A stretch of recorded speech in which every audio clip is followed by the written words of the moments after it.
حلال بن امیہ وقفی تھے اور کعب بن مالک رضی اللہ عنہم کا ذکر ہے، جو غزوہ تبوک میں شریک ہونے سے رہ گئے تھے، تو پھر انہوں نے اللہ تعالیٰ کے نبی کے سامنے جا کے بالکل صاف صاف اپنی غلطی کا اعتراف کیا تھا۔ پھر اللہ سبحانہ تعالیٰ نے ان کو جو ہے اللہ تعالیٰ کی حکم تک جو ہے جب اللہ تعالیٰ کا حکم آیا کہ ان کو بھی معاف کر دیا جائے، تو پھر ان کو معاف کر دیا گیا۔ پھر ان سے معاشرتی بائیکاٹ جو کیا ہوا تھا وہ ختم کر دیا گیا، ان سے جو علیحدگی رکھی ہوئی تھی وہ ختم کر دی گئی۔ پھر اللہ سبحانہ تعالیٰ نے ان کی توبہ قبول فرما لی۔ پھر یہاں پہ متقی بننے کا نسخہ بتایا گیا ہے۔ نسخہ ہوتا ہے نا، ڈاکٹر کے پاس جاتے ہیں، وہ ہمیں نسخہ دیتے ہیں کہ آپ اس طرح سے پرہیز کریں گے تو آپ بالکل ٹھیک ہو جائیں گے۔ تو یہاں پہ اللہ سبحانہ تعالیٰ نے متقی بننے کا کہ آپ متقی یعنی پرہیزگار کس طرح بن سکتے ہیں، یا الذین آمنوا اتقوا اللہ وکونوا مع الصادقین، بے شک اللہ تعالیٰ متقیوں کے ساتھ ہے، جو خدا سے ڈرتے ہیں، جو ایمان کو جو ہے اپنے اندر سمائے رکھتے ہیں اللہ سبحانہ تعالیٰ کی، اور مع الصادقین، اور سچ بولتے ہیں، یعنی صادق بات کہتے ہیں، جھوٹ نہیں بولتے، جہاں پہ اپنا مفاد نظر آتا ہے وہاں پہ جھوٹ بول دیں یا کچھ ایسا کریں، ایسا نہیں کرتے۔ اور اس کے بعد تنہائی میں بھی پاک باز رہتے ہیں۔ اکثر ہم کہتے ہیں نا تنہا جب ہوتے ہیں، کہتے نہیں، بالکل ایک ریالٹی ہے کہ جب ہم انسان تنہا ہوتا ہے نا تو شیطان جو ہے سب سے زیادہ اس کے ساتھ ہوتا ہے، وہ پوری کوشش کر رہا ہوتا ہے کہ اس سے ہم کچھ ایسا کروائیں جس سے جو ہے اللہ کی ناراضگی کا سبب بن جائے۔ تو وہ تنہائی میں بھی اللہ تعالیٰ کا ذکر کرتے رہتے ہیں، اور لوگوں کے سامنے بھی پرہیزگار رہتے ہیں، اور تنہائی میں بھی۔ پھر اللہ تعالیٰ نے آپ صلی اللہ علیہ وسلم کو بتایا کہ نبی کریم مصطفیٰ صلی اللہ علیہ وسلم حریص علیکم بالمؤمنین رؤوف الرحیم، کہ اللہ تعالیٰ کی نبی جو محمد مصطفیٰ صلی اللہ علیہ وسلم ہیں، وہ ایسے پیغمبر ہم نے تمہیں دیے ہیں جو تم میں سے ہیں اور لیکن افضل ہیں، اور جس کو تمہاری تکلیف پر تکلیف محسوس ہوتی ہے، تمہاری دنیا اور آخرت کے بارے میں بہت حریص اور بہت زیادہ فکر مند ہے، جو آپ صلی اللہ علیہ وسلم ہمارے لیے، ہماری امت کے لیے، اپنی امت کے لیے ہمیشہ پریشان رہتے تھے، اور وہ ہمارے لیے مہربان ہیں۔ پھر اللہ تعالیٰ نے نبی کریم صلی اللہ علیہ وسلم کو تسلی دی ہے۔ سورۃ توبہ کے آخر میں اللہ تعالیٰ نے اپنے محبوب مصطفیٰ صلی اللہ علیہ وسلم کو تسلی دی کہ اگر کفار جو ہے اعراض نہیں کرے، آپ کی دعوت کو قبول نہیں کریں، تو آپ فکر مت کریں، صبر اور اللہ تعالیٰ پر بھروسہ رکھیں، بے شک اللہ سبحانہ تعالیٰ آپ کے ساتھ ہیں۔ غم دور کرنے کا اللہ تعالیٰ نے ایک دعا بھی یہاں پہ بتائی، حسبی اللہ لا الہ الا هو علیہ توکلت وهو رب العرش العظیم۔ صبح شام اگر ہم یہ 7 مرتبہ یہ آیت پڑھ لی جائے تو اللہ تعالیٰ ہمیں غموں کو جو ہے، ہمارے غموں کو بالکل ختم فرما دیتے ہیں۔ دیکھیں اللہ تعالیٰ نے قرآن، جو بہت غم پریشان اداس سے رہتے ہیں، ان کو چاہیے کہ صبح شام جو ہے یہ آیت ضرور پڑھا کریں 7 ٹائمز۔ سورۃ یونس سے آگے سٹارٹ ہو رہی ہے۔ سورۃ یونس مکی صورتوں میں سے ہے۔ مکی صورتوں میں زیادہ توحید، رسالت اور آخرت کے مضامین کے جو اوپر زیادہ زور دیا گیا ہے، اور اس میں جو کہ خاص طور پر یونس علیہ السلام کی قوم کا ذکر ہے، اور اس کی مناسبت سے اس کا نام سورۃ یونس رکھا گیا۔ اب سب سے پہلے مشکرین کے شبہ کا جواب ہے۔ یہاں پہ مشکرین کا شبہ کیا تھا؟ انہوں نے یہ تھا کہ ان کا یہ شبہ تھا، وہ یہ کہتے تھے کہ نبی کریم صلی اللہ علیہ وسلم ایک انسان یعنی بشر میں سے ہی نبی بنایا گیا ہے۔ تو کہتے تھے کسی بشر کو کیوں نبی بنا کر بھیجا گیا ہے، کسی فرشتے کو نبی بنا کر کیوں نہیں بھیجا گیا؟ تو انہیں یہ جواب دیا جا رہا ہے اس آیت میں کہ اگر کسی فرشتے کو نبی بنا کر بھیجتے تو توحید و رسالت کا جو مقصد تھا وہ بالکل ختم ہو جاتا، اور انسان فرشتے کی بات کیسے سمجھتا۔ اس نے زمین پر بسنے والے انسانوں کی ہدایت اور رہنمائی کے لیے اللہ تعالیٰ نے انسان کو نبی بنا کر مبعوث فرمایا۔ پھر اللہ تعالیٰ کی توحید پر دلائل ہے۔ یہاں پہ اللہ تعالیٰ کی ربوبیت، یعنی ان ربکم اللہ الذی خلق السماوات والارض فی ستۃ ایام، یہاں پر ان موضوع پر بات کی گئی کہ اللہ تعالیٰ کی ربوبیت، آسمان و زمین کی تخلیق، سورج و چاند کا اپنے محور اور اپنے مرکز کے میں مقررہ وقت کے مطابق چلنا، دن کا نکلنا، رات کا آنا، موسم کا بدلنا، سب کچھ یہ پوری کائنات کا نظام جو چلنا ہے، یہ ثابت کر رہا ہے کہ اللہ تعالیٰ قادر مختلف واحد و یکتا ہیں، جو اکیلے صرف اس پورے نظام کو چلا رہے ہیں۔ اللہ تعالیٰ کا کوئی شریک نہیں ہے۔ جو اللہ تعالیٰ کی ذات میں کسی کو شریک ٹھہرائے گا اس کا ٹھکانہ جہنم ہے، اور ایمان والوں کا ٹھکانہ بے شک جنت ہے۔ اب مشکرین کے مطالبے کا جواب دیا جا رہا ہے۔ مشکرین نے کیا مطالبہ کیا تھا؟ یہاں پہ مشکرین نے مطالبہ کیا تھا کہ جب ان کو دعوت دی جا رہی تھی تو ان کے سامنے جب قرآن کی آیات تلاوت کی جاتی بجائے وہ نبی کریم صلی اللہ علیہ وسلم پہ ایمان لاتے، بلکہ وہ کہتے کہ یہ اپنے سے خود بنا لائے ہیں، بلکہ یہ تو کوئی جادوگر ہے، انہوں نے یہ اپنے سے کام خود ہی کر لیا۔ تو اللہ کے نبی صلی اللہ علیہ وسلم نے جواب دیا کہ مجھے دنوں کے کاموں میں سے کس طرح اختیار ہو سکتا ہے؟ مجھے دونوں کاموں میں یہ کوئی اختیار نہیں ہے کہ میں خود سے کوئی چیز لے آؤں، یہ خود سے کوئی آیت بنا لوں، بلکہ یہ تو مجھ پر جو وحی نازل ہوتی ہے میں وہی تم تک جو ہے پہنچاتا ہوں۔ اب یہاں پہ 2 ورڈز یوز کیے گئے ہیں، تغییر اور تبدیل۔ تغییر کہتے ہیں جب آپ کے پاس کوئی چیز ہوتی ہے نا، آپ دوسری لے آئیں، جیسے کہ فار ایگزامپل آپ اپنے لیے کوئی ڈریس لے کے آئے ہیں اور اپنے آپ کے والد کو پسند آئے تو آپ کیا کریں، وہ اپنے لیے رکھ لیں، یہ ہوتی ہے تغییر۔ تبدیلی اس کو کہتے ہیں کہ آپ وہ چیز لے کے آئیں، آپ کی والد کو یا آپ کی والدہ کو یا آپ کی سسٹر کو آپ اس کے لیے لے کے آئے، اس کو پسند نہیں آئی تو آپ واپس دے کے جا کے اس کے بدلے میں اور لے آؤ، تو یہ تبدیلی ہوتی ہے۔ تو اللہ تعالیٰ کے نبی نے فرمایا میں تغییر اور تبدیلی دونوں کے اختیار میرے پاس نہیں ہے، میرے پاس تو جو وحی آتی ہے میں وہی تم تک پہنچاتا ہوں۔ پھر مشکرین سے سوالات ہیں۔ مشکرین یہاں پہ کہا کرتے تھے قُلْ مَن يَرْزُقُكُم مِّنَ السَّمَاءِ وَالْأَرْضِ أَمَّن يَمْلِكُ السَّمْعَ وَالْأَبْصَارَ۔ اب مشکرین کا عقیدہ تھا کہ ساری کائنات کا خالق تو اللہ ہے، لیکن وہ اس چیز کو تسلیم کرتے تھے کہ ساری کائنات کا خالق اللہ ہے، لیکن وہ کہتے تھے کہ اللہ تعالیٰ نے ہمیں اختیار دیا ہے کہ ہم بتوں کو بھی دے رکھے ہیں، کہ بتوں کو اللہ کے ساتھ لے کے شریک رہ رکھتے تھے، کہتے تھے بتوں کو بھی راضی کرنا ہے، لہٰذا ان کی بھی عبادت کرنی ہے۔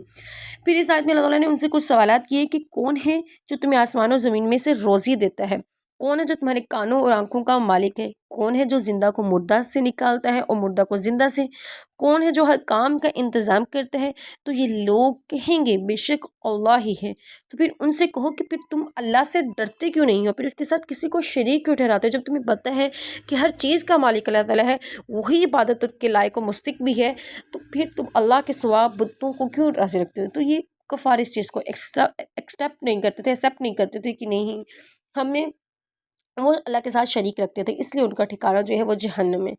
پھر قرآن کی صداقت کے حوالے سے چیلنج ہے کہ انہوں نے کہا تھا کہ قُلْ فَأْتُوا بِسُورَةٍ مِّثْلِهِ وَادْعُوا مَنِ اسْتَطَعْتُم مِّن دُونِ اللَّهِ إِن كُنتُمْ صَادِقِينَ۔ اب مشکرین نے یہاں پہ اعتراض کیا تھا کہ آپ صلی اللہ علیہ وسلم اپنی طرف سے قرآن کو گھڑ لائے ہیں، یا اپنی طرف سے لے آئے ہیں، یہ اللہ کا کلام نہیں ہے۔ پھر اللہ سبحانہ تعالیٰ نے اس آیت میں ان کے چیلنج کیا تھا اگر تم سمجھتے ہو یہ قرآن کریم ہمارے پیغمبر اپنی طرف سے لے کے آئے ہیں، اللہ کی طرف سے نہیں نازل ہوا، تو تم جاؤ کوئی بھی ایک صورت اس جیسی بنا کے لے آؤ، ایک صورت کے ایک لفظ یا کچھ دو آیتیں ہی بنا کے لے آؤ، تو وہ بالکل بھی تم سارے وہ کہتے ہیں کہ تم ایسا کرو، اللہ تعالیٰ نے کہا کہ میں تو واحد و یکتا ہوں نا، تم اپنے سارے بتوں کو اکٹھا کر لو، اپنے سارے معبودوں کو اکٹھا کر لو، ان سب کو ملا کے نا، ان سب کو ساتھ ملا لو، کوئی ایک چھوٹی سی صورت کیا ایک چھوٹی سی آیت بھی بنا کے لے آؤ، تو میں تمہیں مان جاؤں گا کہ یہ قرآن کریم جو ہے کسی انسان کا گھڑا ہوگا۔ لیکن مشکرین جو تھے وہ ایک صورت کیا کچھ ورڈز بھی نہیں بنا سکتے تھے، کبھی بھی نہیں بنا سکتے تھے، کیونکہ اس قرآن مجید کی حفاظت کا ذمہ تو خود اللہ سبحانہ تعالیٰ نے لیا ہوا ہے، اور بے شک یہ اللہ سبحانہ تعالیٰ کی طرف سے نازل کیا گیا تھا۔ اب مشکرین کے مطالبے کا یہاں پہ جواب دیا گیا ہے، وَيَقُولُونَ مَتَىٰ هَٰذَا الْوَعْدُ إِن كُنتُمْ صَادِقِينَ۔ ان کو بتایا گیا کہ اگر تم سچے ہو، وہ کفار جو تھے کہتے تھے کہ آپ نبی کریم صلی اللہ علیہ وسلم سے کہتے تھے اگر تم سچے ہو تو مجھے بتاؤ یہ عذاب کب ہوگا۔ وہ آپ صلی اللہ علیہ وسلم ان کو کہا کرتے تھے کہ تم کفار ہو، اللہ تعالیٰ کے ساتھ کسی کو شریک نہ ٹھہراؤ، تم بھی عذاب نازل ہوگا۔ تو وہ آپ صلی اللہ علیہ وسلم سے آگے کہہ رہے ہیں کہ ہمیں بتائیے کہ وہ عذاب کب ہوگا۔ ان کا مقصد جو تھا نا آپ صلی اللہ علیہ وسلم کی تکذیب کرنا تھا کہ یہ تو جھوٹ بول رہا ہے، عذاب کبھی آئے گا نہیں، نعوذ باللہ۔ تو اللہ کہ نبی محمد عربی مصطفیٰ صلی اللہ علیہ وآلہ وسلم نے ان کو جواب دیا میں تو اپنی ذات کے لیے جو نفع ہوتا ہے نا حاصل کرنے کا اور یا نقصان پہنچانے کا اختیار بھی نہیں رکھتا، تو بے شک نفع و نقصان کا جو مالک ہو سکتا ہے وہ صرف اللہ سبحانہ تعالیٰ کی ذات ہے، اور لہٰذا عذاب واقع کرنا بھی میرے اختیار میں نہیں ہے۔ تو عذاب آئے گا ضرور، لیکن اس کا اختیار جو ہے اللہ سبحانہ تعالیٰ کے پاس ہی ہے۔ پھر یہاں پہ وسعت علم، اللہ تعالیٰ کے علم کے بارے میں بتایا جا رہا ہے کہ اللہ تعالیٰ کا علم جو ہے بہت وسیع ہے۔ بے شک اللہ تعالیٰ کے علم بہت وسیع ہے، ہم اس کی جو ہے مصلحت کو بالکل نہیں سمجھ پاتے۔ تو اللہ تعالیٰ یہاں مشکرین نے کہا کہ آپ نبی کریم صلی اللہ علیہ وسلم سے کہہ رہے تھے کہ آپ کہتے ہیں کہ ہم دوبارہ زندہ کر کے اٹھائے جائیں گے، یہ بڑی ناممکن سی بات ہے، ہمیں سمجھ نہیں آتی۔ جب انسان مر کر مٹی میں مل جائے گا اور قیامت کے دن کیسے پتہ چلے گا کہ مٹی کا یہ ذرا فلاں انسان کا ہے، یہ ذرا فلاں انسان کا ہے؟ تو انہیں جواب دیا گیا کہ اللہ تعالیٰ کے علم و قدرت کو اپنے علم پر قیاس نہ کرو، یعنی اپنے علم کے ساتھ اللہ تعالیٰ کے علم کو جو ہے کمپیریزن مت کرو۔ اللہ تعالیٰ کا علم اتنا وسیع ہے کہ کائنات کی کوئی چیز خواہ چھوٹی سی کیوں نہ ہو یا بڑی ہی سے بڑی کیوں نہ ہو، اللہ تعالیٰ سے چھپی ہوئی نہیں ہے۔ اللہ تعالیٰ کے لیے ان ذرات کو اکٹھا کر کے انسان بنانا کیسے مشکل ہے؟ جو ایک دفعہ بنا سکتے ہیں اس کے لیے دوبارہ بنانا ناممکن، کیا مشکل ہے ہی نہیں۔ اللہ سبحانہ تعالیٰ کے لیے وہ سمجھتے تھے کہ ناممکن ہے یہ چیز، کہ دوبارہ ہو ہی نہیں سکتا، تو یہ ان کی غلطی تھی کہ اللہ تعالیٰ کے لیے تو یہ بالکل بھی ناممکن نہیں ہے۔ جو انسان کو پہلی دفعہ تخلیق کر سکتا ہے اس کے لیے دوبارہ تخلیق کرنا اس کے لیے مشکل نہیں ہے۔ پھر یہاں پہ قصہ نوح علیہ السلام کا قصہ آتا ہے کہ نوح علیہ السلام جو تھے انہوں نے اپنی قوم کو بار بار جو ہے توحید کی دعوت دی، لیکن انہوں نے بار بار ان کو جھٹلایا اور ان پہ جو ہے ان پہ ایک طوفان آیا تھا جس میں وہ غرق ہو گئی۔ پھر داستان موسیٰ علیہ السلام ہے، موسیٰ علیہ السلام اور فرعون کا ذکر ہے کس طرح سے اللہ تعالیٰ نے فرعون کو جو ہے غرق کیا اور اس کی قوم کو غرق کیا، لیکن اللہ تعالیٰ نے فرعون کے بدن کو محفوظ کر لیا تاکہ جو قیامت تک آنے والے انسانوں کے لیے ہے کہ وہ عبرت حاصل کریں، اور جو ہے وہ جو شخص خدائی یا بادشاہی کا دعویٰ کرے تو اللہ تعالیٰ کہتے ہیں اس سے عبرت حاصل کرے اور دیکھیں کہ اس کا انجام کیا ہوا تھا۔ پھر قصہ یونس علیہ السلام ہے، گزشتہ آیات میں جو تھا، پریویس آیات میں، انسان کا جو ہے ایمان اسی وقت قبول ہوتا ہے جب وہ موت سے پہلے جو ہے عذاب آنے سے پہلے جو ہے وہ ایمان لے آئے، اللہ تعالیٰ سے توبہ کر لے۔ لیکن سابقہ امتیں جو تھیں، جتنی بھی امتیں تھیں، انہوں نے وہ ایمان نہیں لائی تھی، اس عذاب کا شکار ہو گئی تھی، لیکن عذاب کے آنے سے پہلے بھی وہ جو ایمان لے، لیکن حضرت یونس علیہ السلام کی قوم ایسی قوم تھی جو عذاب کے نازل ہونے سے تھوڑی پہلے انہوں نے سچی توبہ کر لی تھی اور ایمان لے آئی تھی، اور ان کا ایمان جو تھا وہ قبول ہو گیا تھا اور انہیں عذاب سے بچا لیا گیا تھا۔ پھر نبی کا کام صرف تبلیغ ہے، یہاں پہ نبی کا کام بتایا جا رہا ہے کہ نبی کا کام صرف تبلیغ ہے، لوگوں کو بات سمجھانا ہے کہ لوگ تمہارے پاس تمہارے رب کی طرف سے حق آ گیا ہے، اب جو شخص ہدایت کا رستہ اپنائے گا اسی کا ہدایت کو پہنچے گی اور وہی فائدہ اٹھائے گا، جو گمراہی کی اختیار کرے گا اس کے لیے نقصان ہوگا۔ وہ انسان جو خود اپنے کاموں کا ذمہ دار ہوتا ہے۔ اگر ہم کہتے ہیں کہ ہمیں اللہ تعالیٰ سے تکلیف آ رہی ہے، پریشانی، مشکلات آ رہی ہیں، انسان خود ان چیزوں کا ذمہ دار ہوتا ہے۔ اللہ تعالیٰ نے تو راستے صراط مستقیم کا رستہ اور گمراہی کا رستہ بالکل ہمارے سامنے رکھتی ہے، اب ڈپینڈنس ہم پہ ہے کہ ہم نے کون سا رستہ چوز کرنا ہے، ٹھیک ہے۔ آگے جو ہے پارہ نمبر 12 میں وَمِن دَابَّةٍ میں اللہ تعالیٰ نے رزق صرف اللہ تعالیٰ کی ذات کے لیے ہے۔ یہاں پہ بتایا گیا ہے کہ چرند پرند انسان خواہ جہاں بھی بری بحری، سب کو رزق دینے والی ذات صرف اللہ تعالیٰ ہے۔ اگر آپ کسی کو رزق دے دیتے ہو یا کسی کو کھانے دے دیتی ہو تو یہ احسان مت جتلاؤ کہ میں نے تمہیں کھلایا ہے۔ میں والدین سے بھی کہتی ہوں کہ بچوں کو مت یہ احسان جتلایا کریں کہ میں نے تمہیں کھانے کو دیا ہے، یا اپنے بہن بھائی دوسرے کا احسان مت جتلائیں میں نے یہ چیز تمہیں دلائی ہے، بھی تم اس قابل کس نے کیا تمہیں اس قابل؟ یہ اللہ تعالیٰ نے تمہیں وسیلہ بنایا ہے، یہ اللہ تعالیٰ کی طرف سے ہے کہ تم اس قابل بنے ہو کہ تم اس کی مدد کر سکو، اس کو کچھ کھلا سکو، ورنہ رزق جو ہے ہر ایک چیز جو ہے، ہر ایک انسان چرند پرند تک جو ہے اللہ تعالیٰ ہی پہنچاتے ہیں، یہ اللہ تعالیٰ کے علاوہ کسی اور کی بس میں نہیں ہے۔ پھر تخلیق کائنات کا ذکر ہے، وَهُوَ الَّذِي خَلَقَ السَّمَاوَاتِ وَالْأَرْضَ فِي سِتَّةِ أَيَّامٍ وَكَانَ عَرْشُهُ عَلَى الْمَاءِ لِيَبْلُوَكُمْ أَيُّكُمْ أَحْسَنُ عَمَلًا۔ آپ نے غور کیا ہوگا کہ اللہ تعالیٰ نے جب بھی اس آسمان کی تخلیق کی ہے، وَالْأَرْضِ فِي سِتَّةِ أَيَّامٍ کے ذکر کیا ہے۔ اس کائنات کا مرحلہ اور اس کو کیوں تخلیق کیا گیا، کائنات کی تخلیق کا مقصد کیا تھا؟ اللہ تعالیٰ نے آسمان اور زمین کی تخلیق جو ہے 6 دن میں فرمائی، جبکہ اللہ تعالیٰ اپنی قدرت کاملہ سے ایک لمحہ میں بھی پیدا فرما سکتے تھے۔ ایک تو یہ انسان کے مزاج کے مطابق ہے، دوسرا یہ اس میں یہ حکمت پوشیدہ ہے کہ کام کی انجام دہی جو ہے عجلت سے نہیں کرنی چاہیے، جلدی جلدی سے کام نہیں کرنا چاہیے۔ اللہ تعالیٰ انسانوں کو سمجھانے کی کوشش کریں کہ کام کو جلدی جلدی، بس کہتے ہیں آؤ کو جلدی سے نمٹنے کی یا ختم کرنے کی کوشش مت کرو، بلکہ اس کو تسلی سے ذرا کرو تاکہ جو ہے تم اس کو بہتر طریقے سے انجام دے سکو۔ پھر اس کے بعد کائنات کی تخلیق کا مقصد کیا ہے؟ اللہ تعالیٰ یہ دیکھنا چاہتے تھے کہ اس میں غور و فکر کر کے کون سب سے زیادہ اچھے عمل کرنے والا ہے، اور سب سے اچھے اعمال نبی پاک صلی اللہ علیہ وسلم کی ذات گرامی کے ہیں۔ معلوم ہوا کہ کائنات کی تخلیق کا اصل مقصد نبی پاک صلی اللہ علیہ وسلم کی ذات گرامی ہے۔ پھر آپ صلی اللہ علیہ وسلم کو یہاں پہ اگین تسلی دی جا رہی ہے کہ فرمائشی معجزات، نبی کریم صلی اللہ علیہ وسلم نے سے فرمائشی معجزات مانگتے تھے تو اللہ تعالیٰ نے نبی کریم صلی اللہ علیہ وسلم کا دل تنگ ہوتا تھا، تو آپ صلی اللہ علیہ وسلم کو تسلی دی کی کہ یہ آیت نازل فرمائی، آپ نے ان کی فرمائشی معجزوں کی وجہ سے دل تنگی نہیں کرنی چاہیے، آپ تو صرف ڈرانے والے ہیں۔ یہاں پہ وہ کفار جو تھے نا، آپ صلی اللہ علیہ وسلم کہتے تھے کہ ہمارے لیے یہ کر دیں، ہمارے لیے وہ کریں، ایسا کریں، اپنے رب سے کہیں کہ ہمارے لیے کھانا نازل کریں، ہمارے لیے یہ کر دیں، ہمارے لیے وہ کریں، تو ڈفرینٹ معجزات کا جو ہے نا آپ صلی اللہ علیہ وسلم سے کہتے تھے، تو آپ صلی اللہ علیہ وسلم اس سے نا بڑے جو ہے غمگین ہو جاتے تھے، تو اللہ تعالیٰ نے یہاں پہ ان کو تسلی دی تھی کہ آپ غمگین مت ہوں، آپ کو تو صرف میں نے ڈرانے والا بنا کر بھیجا ہے کہ لوگوں کو ہدایت کا رستہ دکھائیں۔ پھر قرآن کریم کا چیلنج ہے یہاں پہ مشکرین، سب سے پچھلے ہم نے پڑھا بھی کہ کس طرح سے کفار جو تھے معجزات کا ذکر کرتے تھے، کس طرح سے آپ صلی اللہ علیہ وسلم سے کہتے تھے کہ قرآن مجید معجزات لے کے آئیں، تو پھر اللہ تعالیٰ نے قرآن ایک ایسے معجزے کا ذکر کیا جس کا مشکرین بھی انکار نہیں کر سکتے۔ اگر ان کے مطالبے کا مقصد جو تھا نبی کریم صلی اللہ علیہ وسلم کو حقانیت کو جاننا تھا، وہ بذریعہ قرآن ثابت ہو چکی تھی۔ آپ صلی اللہ علیہ وسلم کی آپ صلی اللہ علیہ وسلم کی آخری نبی ہونے کی دلیل اور سب کچھ جو تھا اللہ تعالیٰ نے قرآن پاک میں ثابت کر دیا۔ اگر اللہ تعالیٰ نے نبی کریم صلی اللہ علیہ وسلم پر خزانہ اتار دیتے یا تصدیق کے لیے کوئی فرشتہ نازل فرما دیتے، تب بھی مشکرین جو تھے کفار مکہ کبھی بھی نہیں مانتے۔ اللہ تعالیٰ نے منکرین کو قرآن کے بارے میں 3 قسم کے چیلنج دیے۔ نمبر 1 کہ ایک جیسا قرآن لاؤ، نمبر 2 اس جیسی 10 صورتیں لاؤ، پھر نمبر 3 اس جیسی ایک صورت لاؤ۔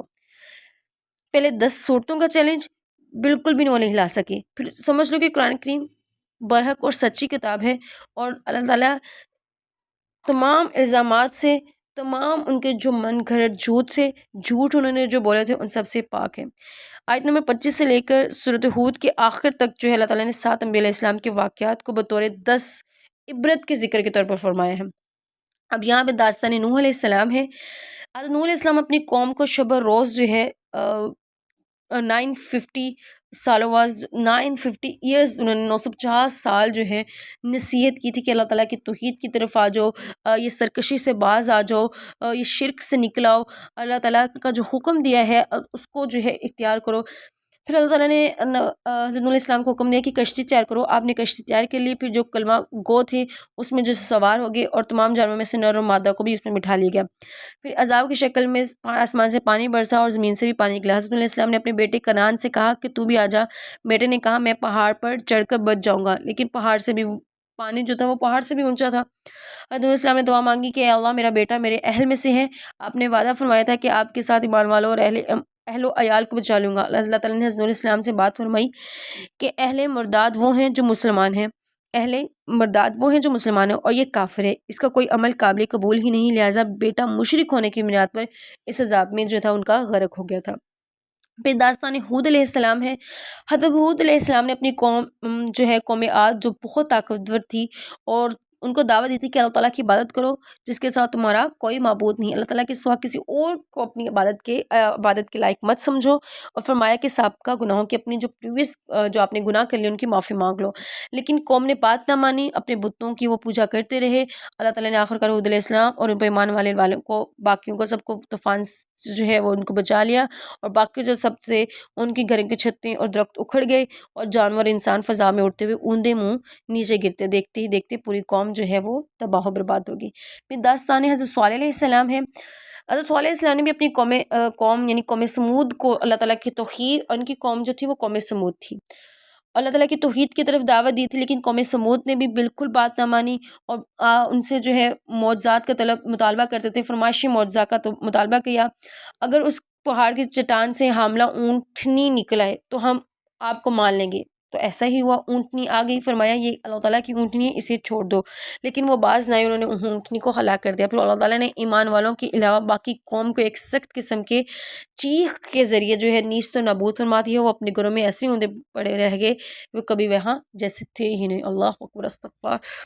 پھر داستان ابراہیم علیہ السلام ہے۔ اس رکوع میں اللہ تعالیٰ نے 2 واقعات بیان فرمائے ہیں، ایک حضرت ابراہیم علیہ السلام کا اور دوسرا حضرت لوط علیہ السلام کا۔ حضرت ابراہیم علیہ السلام کی طرف انسانی شکل میں فرشتے آئے، آپ نے علیہ السلام مہمان سمجھ کر بنا ہوا بچھڑا پیش کیا، انہوں نے نہا کھایا۔ حضرت ابراہیم علیہ السلام کو پھر اندیشہ ہوا کہ یہ کہیں کسی فساد کی نیت سے نہ ہو۔ فرشتوں نے تسلی دی کہ ہم اللہ تعالیٰ کی طرف سے بھیجے ہوئے ہیں۔ فرشتوں کے آنے کے 2 ہی مقاصد ہوتے ہیں، پہلا مقصد ابراہیم علیہ السلام کو بڑھاپے کی حالت میں ان کو بیٹے کی خوشخبری دینا تھی، اور اللہ تعالیٰ نے یہ بھی بتایا کہ بیٹے کا نام اسحاق ہوگا اور وہ صاحب اولاد ہوں گے، اور ان کے بیٹے کا نام یعقوب علیہ السلام ہوگا۔ پھر داستان حضرت لوط علیہ السلام کا ذکر ہے یہاں پہ۔ فرشتوں کے آنے کا دوسرا مقصد یہ تھا کہ حضرت لوط علیہ السلام کی جو قوم تھی جو سرکشی میں حد سے زیادہ تجاوز کر گئی تھی، اللہ تعالیٰ کی امر سے انہیں تباہ و برباد کرنے ہیں۔ تو داستان حضرت لوط علیہ السلام ہم کہہ رہے ہیں، اس میں انہوں نے کہا تھا کہ قومیں جو ان کا نام جو تھا قوم سدوم تھا، جو ان میں برائیاں پائی جاتی تھی۔ ان میں برائی کیا تھی؟ ان میں سے ایک ہم جنس پرستی تھی، جسے جو ہے قبیح برائی کہتے تھے۔ جب فرشتے خوبصورت نوجوانوں کی شکل میں آئے تو حضرت لوط علیہ السلام اپنی قوم کی کرتوتوں کی وجہ سے غمزدہ ہو گئے، کہیں قوم انہیں اپنی ہوس کا نشانہ نہ بنا لے۔ فرشتوں نے تسلی دی کہ ہم اللہ تعالیٰ کے بھیجے ہوئے ہیں، آپ اپنی بیوی کے علاوہ باقی اہل ایمان کو لے کر رات کو ہی بستی سے نکل جائیں، پیچھے مڑ کر بھی نہ دیکھنا۔ فرشتوں نے اللہ تعالیٰ کے حکم سے پوری بستی کو اوپر لے جا کر الٹا ٹپک دیا، اور اوپر سے پھر ان کے اوپر جو ہے ان پر جو پکی مٹی کے تہہ بتائے پتھر برسائے گئے تھے۔ اللہ اکبر، استغفر۔ آج بھی اگر ہم دیکھا جائے تو ہماری سوسائٹی کے اندر جو ہے اتنی اویئرنیس ہونے کے باوجود جو ہے ابھی بھی کچھ جو ہے آؤٹ آف کنٹری میں آتا تھا کہ پاکستان میں بھی یہ چیز شروع ہو گئی ہے، ہم جنسی کے اوپر جو ہے ہم جنس پرستی جو ہے شروع ہوگی۔ اللہ تعالیٰ ہم سب کو اس کام سے بچائے۔ پھر اللہ آگے جو ہے حضرت داستان حضرت شعیب علیہ السلام ہے، یہاں سے لے کر رکوع کے آخر تک قوم شعیب کا ذکر ہے۔ یہ قوم جو تھی مدین میں آباد تھی اور بہت خوشحال یعنی ہیپی تھی۔ ان میں سے ایک برائی جو تھی ناپ توڑ میں کمی کرنا تھی، جب دیتے تو کم دیتے تھے